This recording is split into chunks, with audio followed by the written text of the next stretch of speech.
மிகவும் சக்தி வாய்ந்த அம்மன் ஆலயங்களில் ஒன்றான சமயபுரம் மாரியம்மன் கோவில். இங்கு நடைபெறும் ஒரு அதிசயமான விரதம் அதுதான் பச்சை பட்டினி விரதம்.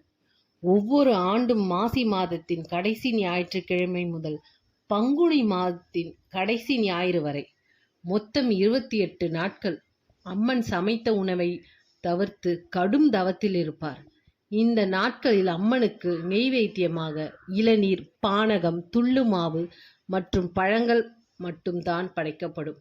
இந்த விரதத்தின் நோக்கம் கோடை காலத்தில் வரும் நோய்களிலிருந்து மக்களை காக்கவும் அம்மன் உக்கிரத்தை தணிக்கவும் ஆகும்.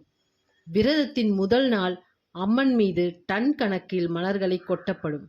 இந்த அற்புத நிகழ்ச்சி தான் பூச்செறிதல் விழா.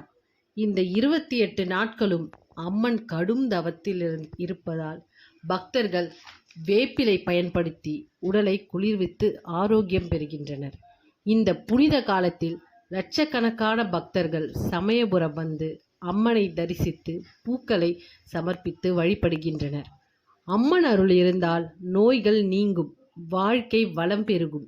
சமயபுரம் மாரியம்மன் திருவருளால் எல்லோருக்கும் ஆரோக்கியமும் நலமும் கிடைக்கட்டும். ஓம் சக்தி என்று கமெண்ட் செய்து அம்மன் அருள் பெறுங்கள்.